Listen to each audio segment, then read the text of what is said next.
Welcome to the Mentis Podcast. Today we're going to take a look back at the Ross construction over the past year and a half and all of the different aspects that have gone into building Salisbury's tallest building. Right from the beginning, we had to demolish 3 buildings that were located on Main Street, and 2 of them we actually ended up saving the front facade. The Chamber of Commerce old location, which is the building with the gray and the shortest one of the 3 on the other side, we ended up demolishing the entire building to make way for the building 2 of the Ross, but 132 and 130 East Main Street are the 2 smaller but taller buildings, and those made way for building 1. We actually worked with Bennett Construction here locally. A lot of the materials were recycled and taken to their facility and sorted. Even the masonry was reused, and I know that all of the steel was recycled as well. So it was nice to see that we were able to get some recycling out of the demo process, but it was definitely a large process to move all of that old rubble out of downtown. And then we moved on to installing the foundations for building 1 because building 1 is the taller building and it takes longer to construct, so we started with piles. And the piles had to be driven down anywhere from 30 to 50 feet, depending on its location. We had 115 piles for this project. It's just a very easy way to make sure that your foundation is as strong as it needs to be, because the equipment that you're seeing there is actually measuring the amount of pressure or pounds per square inch it needs to hit that pile at to ensure that it's getting the resistance that is necessary to hold the building. So all of that's calculated and monitored just to make sure that the starting point for this project is on good foundations, if you will.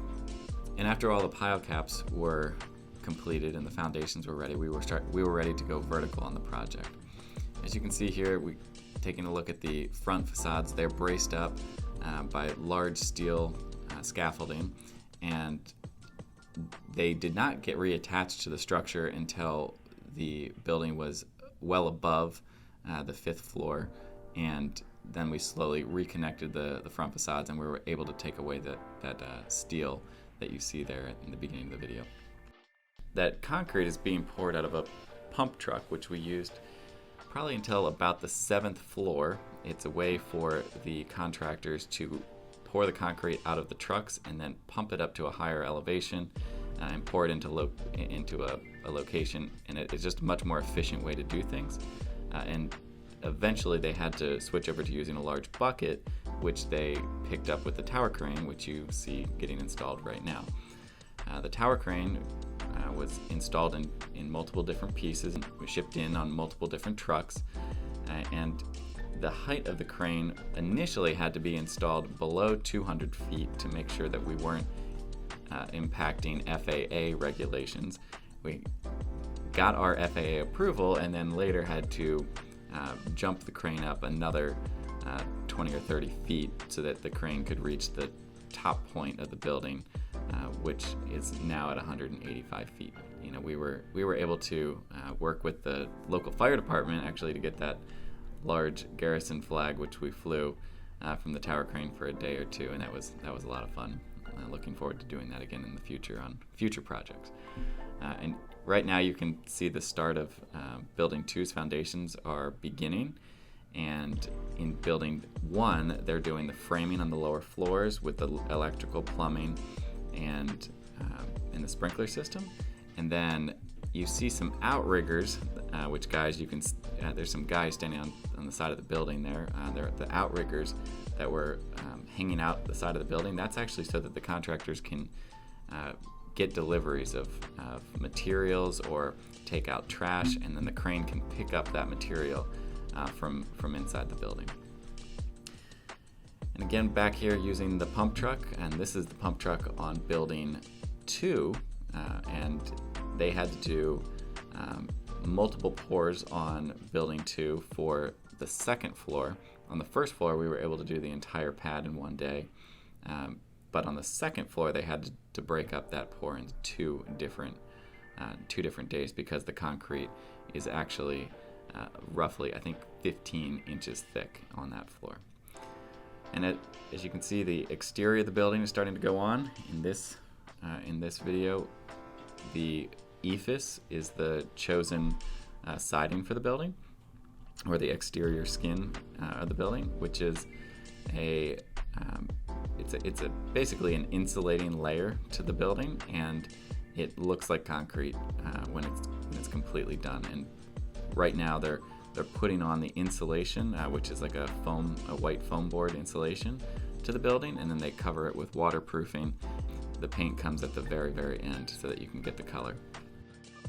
So now you can see the extension of the tower crane, which I had mentioned earlier. That happened in September of last year. They disconnect the tower, the bolts on the tower, and then they use the outrigger to jump the crane up, and then they slide that piece in and bolt everything back together, all without incident and without slowing down the job site. It's a pretty remarkable thing that those guys pull off, over 200 feet up in the air. The tower crane was definitely a fun, piece of equipment to see on the job site. And to give you a little bit more perspective on the weight that crane can pick up, when it's all the way extended at the very end, it was able to pick up over 11,000 pounds of weight or construction materials, and much closer to the tower, it could pick up significantly more than that. So it was a very useful tool in getting the project to move forward. All right, November of last year, Building 2's wood construction started, and the wood was brought in because the building is less than 85 feet high, and that allows us to construct 5 floors of wood and 2 floors of concrete. And the wood, as you can see, moves very fast. Pretty impressive to see how they construct the wood. It's actually very, very highly engineered. They have to use specific nails, and everything has to be nailed in a certain pattern, and they have to use a lot of anchor systems to make sure that the building is secure enough for wind and all the weight that will be inside of the building. Another question I get is that what are those small little they were called hobbit windows one time. I thought that was funny. Somebody asked me, what are the small looking boxes next to the windows that are openings? And that's actually for the HVAC equipment that goes into each unit. So every unit has their own HVAC unit at the Ross, so they have their own temperature control. And we're using VTAC units, and those VTAC units are, it includes all of your heating and cooling in one location. The unit will sit right inside of the building on the other side of that hole, and that's where that ventilation comes. This is a great place to look back at the ephes that we were talking about. So the sheathing of the building is called Dens glass. It's a drywall material, which is that green material that you're seeing. They cover that with the blue waterproofing layer, then they cover it with the white insulation layer, and then the gray layer that you're seeing is this cementitious like finish coat, and then they come back and they paint one more time. And then all of the windows, of course, get installed right before you do the finish coat, and then the finish coat goes right up to the caulk joint that goes around each of the windows. So it's been very fun to see the skin of the building go on over the past few months. Well, it's definitely getting exciting to see the outside progress of the Ross coming to a close, and very soon we'll have the finished look or finished elevations completed on the building. And join us again in a few months for some interior updates. There's a lot going on inside. There's hundreds of people at the job site every day, and we look forward to seeing you in the next one.